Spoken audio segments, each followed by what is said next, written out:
And to help lead our federal testing program, I've tapped Dr. Tom, I hope I pronounced it,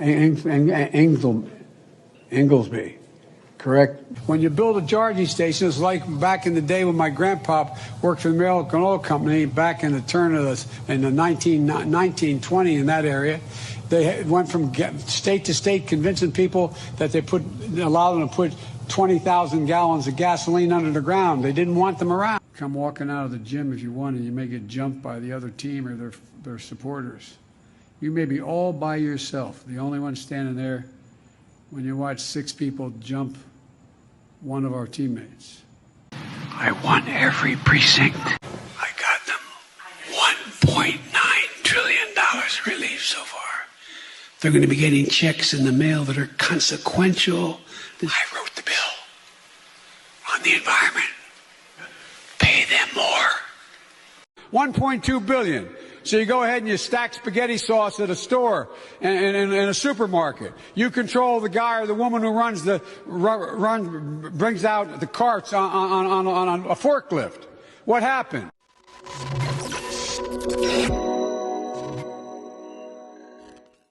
There's sort of a scary, murky vibe over the entire video, especially when the T-Rex breaks out of its cage. It starts to rain, right? And you start to see the claws of the T-Rex ripping down the cage wires. Man, it gets scary after that. You have the sense that in Jurassic Park, that while it looks like things are sort of steady, they aren't. And it's just one little move away from collapsing into madness. That's the sense that all Americans have right now. We read the comments, we listen to you, we read the emails, we respond. I get a lot of commentary. We love it when you reach out. And we like to hear from you. Ladies and gentlemen, people know that this is Jurassic Park. They know that we're being led by incompetent people who do not have our best interests in mind and cannot control the monsters that they've unleashed, whether that monster is an open border, inflation, the collapse of the dollar, or nuclear Russian aggression, whether that monster is instability around the world or the Communist Chinese Party. Everything is being hung on by a thread, and it just takes one power outage. By the way, how's your power bills doing recently? How's your gas prices? It just takes one power outage, one storm to collapse the entire systems, and the monsters will run loose over all of us. It's how I feel. It's how every American feels. It's how people feel when they write our show and when they ask us for advice, when they want to give us feedback. People don't feel like the adults are in charge. People feel like the State of the Union is scary. And the State of the Union is scary right now. It's a scary time. Joe Biden will deliver his State of the Union tonight. It'll be a lot of happy horse crap. It always is. I've covered the State of the Union. I used to bring a little red carpet to Washington, D.C., and I would put a red carpet out at the State of the Union because the senators and the congressmen get paraded through these big grand halls inside of our Congress, and they walk through side by side, right in a line, into the chamber. It's so performative. It's so ridiculous. It's the closest that you have to a Hollywood red carpet. And a lot of these politicians fancy themselves, celebrities and stars. They call D.C. Hollywood for ugly people, and indeed it is. Whew, man, if you ever got to see some of these congressmen up close, you'd realize how true that is.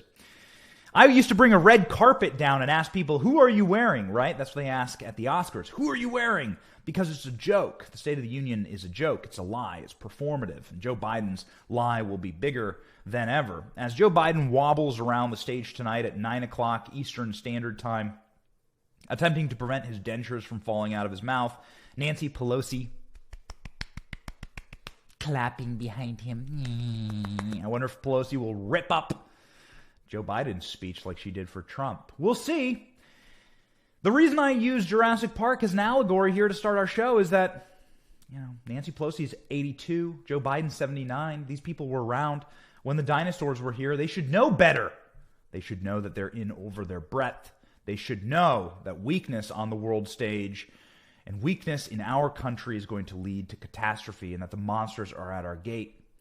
It's a scary time, and I don't think that anybody has summed it up better than our friends over at The Federalist, who had an incredible piece in their publication published yesterday that says, and is titled, "Americans who voted for Joe Biden owe the rest of us an apology." I read this and I was like, bang on, man. This is bang on. You want to know what the real State of the Union is, do not listen to President Dementia tonight.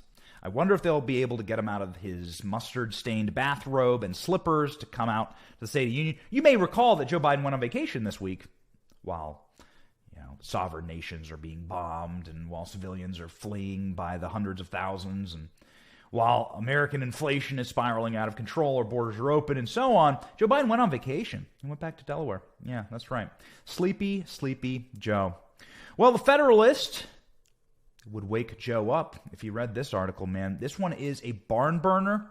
We wanted to share it with you because we believe that this is about as close as you get to the real State of the Union from our friends at The Federalist. We're just 1 year into Joe Biden's presidency, and we're already on his second foreign policy debacle. It's not even close to all the disasters consuming the United States as the world and Biden repeatedly heads to his basement in Delaware. We have affirmative action Supreme Court nominee who will join the leftist wing of the court in attacking the U.S. Constitution for likely another 30 years. We have Congress contemplating eye-watering spending while the nation's economy is not only extremely weak, but also saturated with the most government debt in world history. We have historic levels of price increases, especially harming poor and working class Americans. We have a rise of authoritarianism around the globe as governments formerly considered self-governing turn on their own citizens and criminalize dissent as terrorism. And we head towards communist-style social credit systems under an inflated and now permanent state of public emergency, while legislatures and courts mostly sit back and watch it all happen. If you don't think it's permanent, just ask yourself, exactly when is it going to stop? There is absolutely no criteria for the current defined endpoint anywhere in the formerly free world. That's the point. The point of the emergency is that the emergency will never end. We have a southern border that has been opened wide to mass human trafficking by international drug cartels and a presidential administration flying unknown foreigners from all around the world into our country in the dead of night.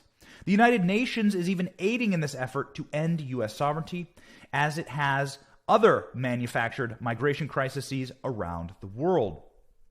Don't forget, rising crime, deterioration of infrastructure, the self-destruction of our K through college education systems, the refusal of historic levels of able-bodied working-age men to work.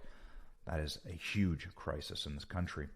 Governments and employers doubling down on pitting Americans against each other based on race, the allowance of election systems that benefit a banana republic, forcing predatory males into girls' and women's private areas, and now repeated deployment of U.S. military against American civilians. You saw that in Joe Biden's State of the Union requests yesterday. We covered it. Ron DeSantis said, no, I will not send the Florida National Guard to be propaganda for your fear porn State of the Union. Good on Ron DeSantis. It is wild to me that there is now a barricade, a gate put up at the U.S. Capitol surrounding it, and Joe Biden called for all the state's national guards to come there and stand watch over his State of the Union. What the hell kind of country are we living in? Who's in power? If we're in power, then why do we need the military to protect them from us? What's going on here? The point is that we're not in power, and they want to prove it to you. It's scary.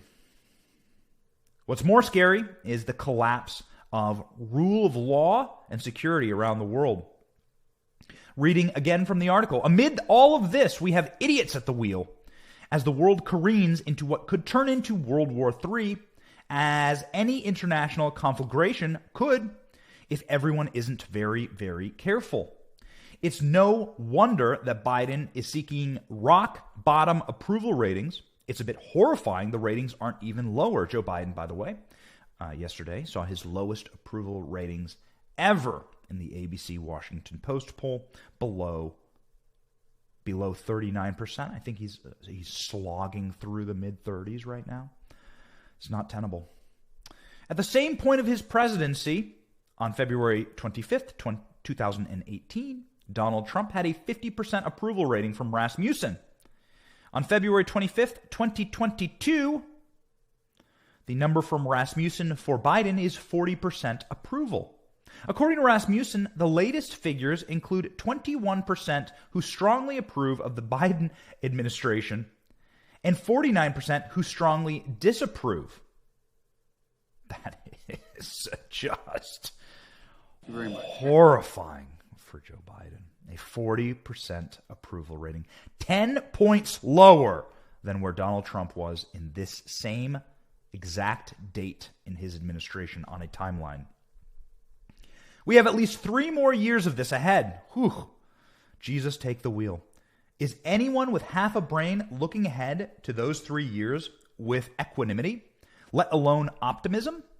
If so, much more could go badly in just 1 year.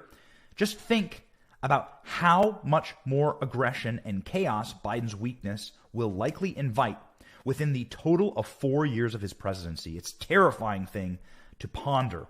It is. It also surfaces at least one clear conclusion. The alleged 81 million Americans who voted for Biden in 2020 got played hard, and they owe the rest of us a big apology and a promise to never screw our nation over like this again. Yes, Trump was a jerk. You know who wasn't? You know what he was not? Dangerously incompetent or barely kept monitoring with personalized daily slushy of embalming fluid. Yes, Trump was a jerk. You know what he wasn't? Dangerously incompetent or barely kept monitoring with a personalized daily slushy of embalming fluid. Yikes. Woof. Had to read it again.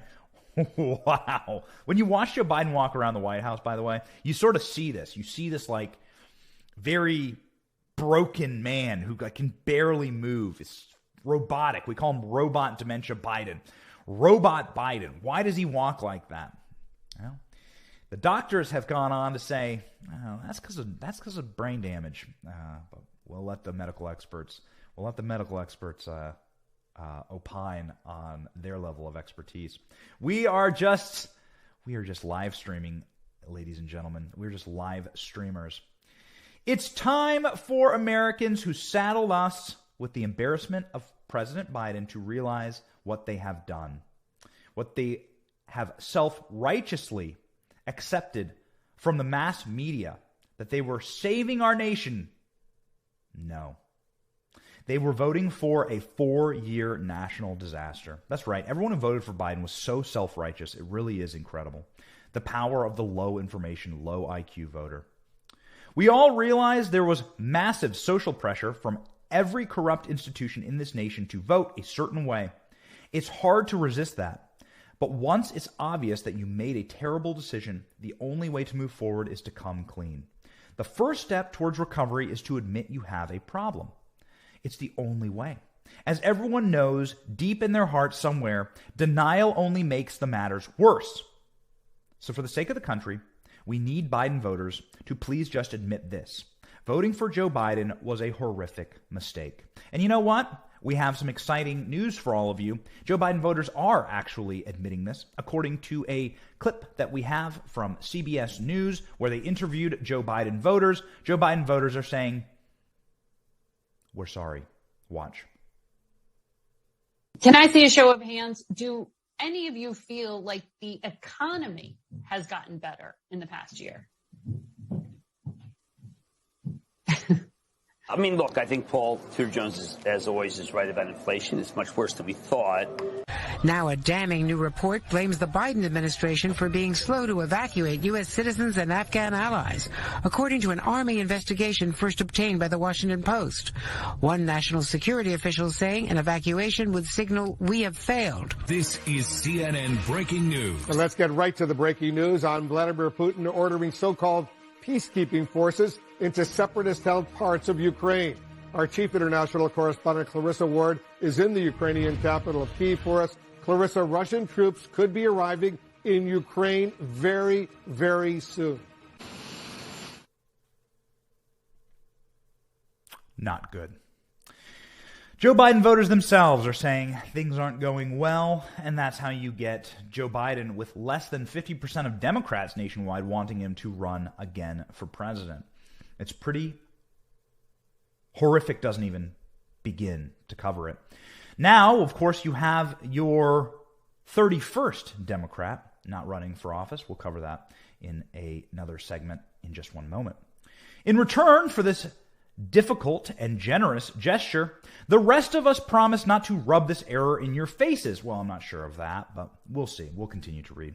Even though it's very painful for all of us, the next step is to make a plan for how to prevent making such a terrible error again. Here's one. Next time you hear Facebook, Twitter, NPR, the New York Times, the Washington Post, BuzzFeed, YouTube, or the rest of them tell you who to vote for, you should probably run in the opposite direction. They tricked you before, they tricked us all, and it's not just over Biden, but over just about everything else of national import. Don't let them do it again. Remember, these guys are professional liars who sold you the idea that Joe Biden was a moderate, nice guy who could nuke a Chinese virus and bring peace to the world, or at least your Facebook feed. Now look where that has gotten us. Here's the real State of the Union under Joe Biden. Crises listed: Russia-Ukraine crisis, Afghanistan crisis, supply chain crisis, economic crisis, record high inflation, energy crisis, rising gas prices, dependence on foreign oil, border crisis, border crossings that have risen at a faster rate than any time in recent history, a crime crisis, 16 U.S. cities setting new homicide records in 2021. And of course, we have to state it, 13 dead American heroes, soldiers, Marines, who died on Joe Biden's watch and at his bloody hand. Let's not even mention Joe Biden's watch, as he looked at his watch time and time again as their bodies were in a dignified transfer at Dover Air Force Base. You may remember that. And you wonder why Joe Biden's slogging through the mid-30s, 10% lower in approval rating than Donald Trump at this point in his presidency. Our friend Trey Gowdy, we used to love working with him when he was in Congress. He was congressman, but he popped on over to Fox News and now gives commentary over on Fox. We think that he summed it up best when he gave his State of the Union. Of course, Trey Gowdy being a vicious prosecutor of Democrat corruption in Congress, had a cutting segment that we just had to play for you on our show. This, ladies and gentlemen, the real State of the Union from our friend Trey Gowdy over at Fox News. Listen. The president will talk, Democrats will stand and clap, while Republicans stay seated unless the troops or mom or children are mentioned.